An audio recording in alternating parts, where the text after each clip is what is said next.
a nice Q&A session. But during this Q&A session, guys, the whole purpose of this session was a few things. Give you an idea on what's happening around the world, right? Give you an idea what's the best system that you can build. And giving you an idea on what you could ask.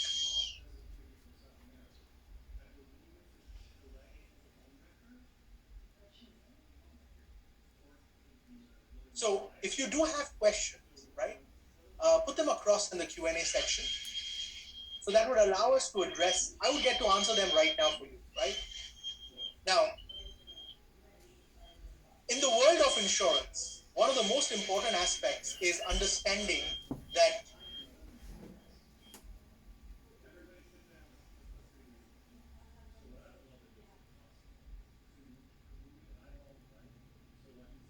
hi guys, lost you there, sorry. So one of the most important things in this business is understanding the type of clients you work with, the process that you follow. So build a system, even for sales. It always starts with, why do you need to buy insurance? Why do your clients need to think about financial planning? Why do your clients need to be worried about retirement planning?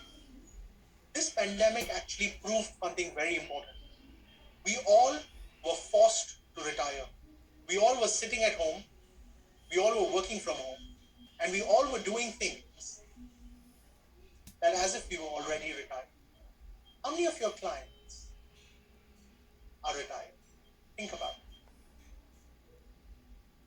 I was speaking to a client once. This was last year. And when I was speaking to this client, I asked him a very simple question. I said, Mr. Client, how does it feel to be retired? And he said, Sanjay, I thought retirement will be a lot more fun. I said, what do you mean? He's like, I thought I'll be able to go out, I'll be able to meet friends. I said, that's exactly what we've got wrong. We always think that in retirement, we'll be able to go out, meet friends, eat out, travel. We all were forced to retire in our house. Some of our clients lost jobs.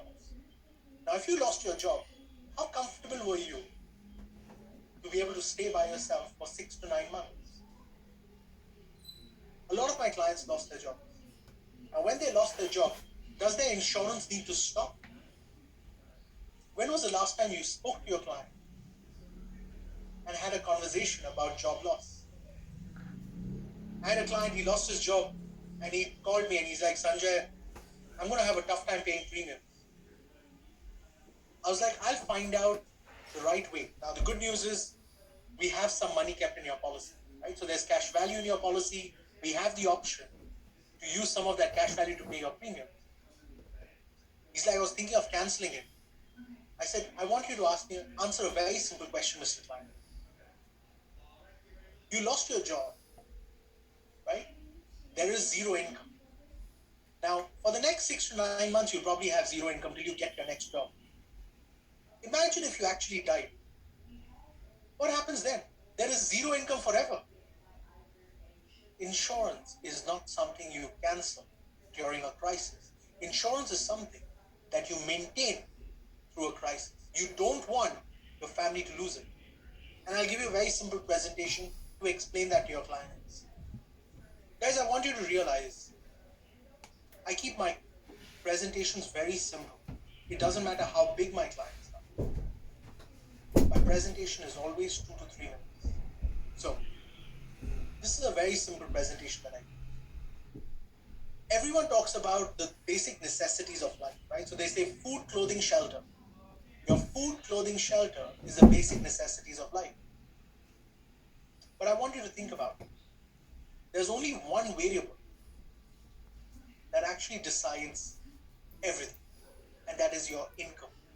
Your income decides the kind of food you eat. Your income decides the kind of clothes you wear. Your income decides the kind of house you live in. So it's not just your basic necessities. Your entire lifestyle is based on only one variable, which is income.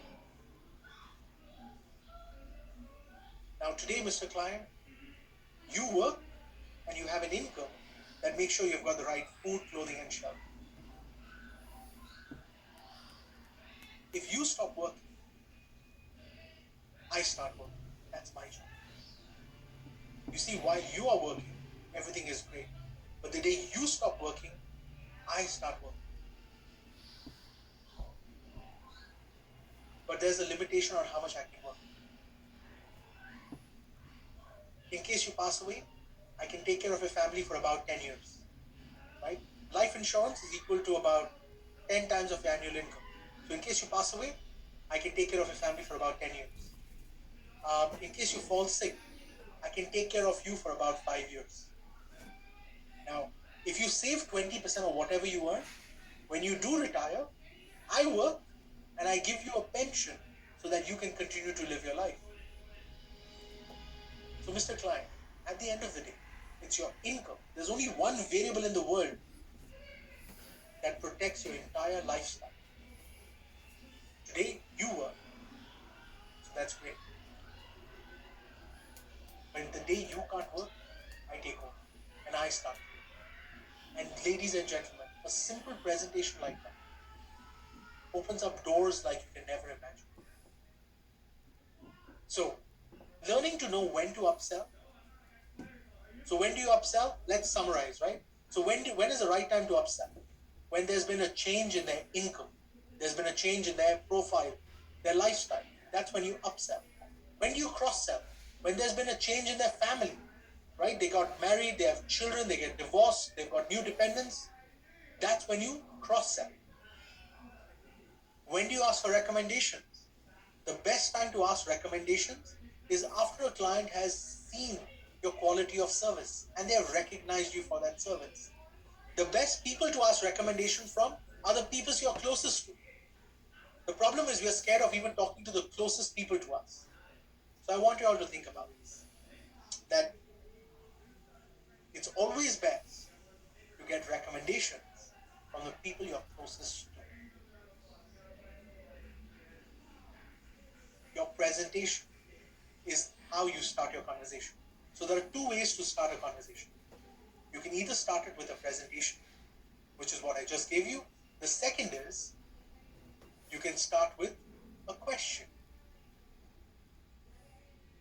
Now, don't start with the most common question that we all start with, right?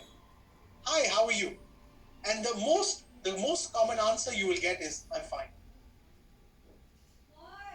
You know, there are two biggest lies in the world. The first biggest lie in the world is when someone asks you, how are you? You say, I'm fine. That's the biggest lie in the world. And the second biggest lie in the world is when someone asks you, have you read the terms and conditions? And you say, yes. Right? The two biggest lies in the world. So why do you ask those questions? Why do you ask a question which has no meaning? Why don't I ask you something more fun?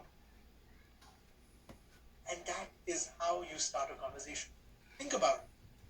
Going up to someone and saying, hi, how are you? Doesn't really start a conversation. Because they might just say, I'm fine, and not even ask you back how you are. So there's nothing to talk about. So think about it. Why not start with something that would get their attention? So questions play a very important role in our business. Guys, 2021 is as uncertain as you can ever imagine. But if you build the right system, you will know exactly which direction you're going. And that is going to be the fun part of this business.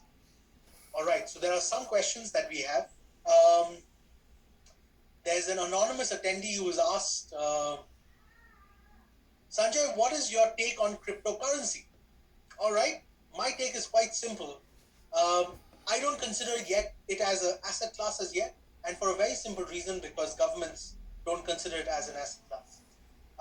I still have a lot of concerns when it comes to cryptocurrency, so it's not something that I personally invest any money in. So if you ask me, Sanjay, have you even invested even $1 in it?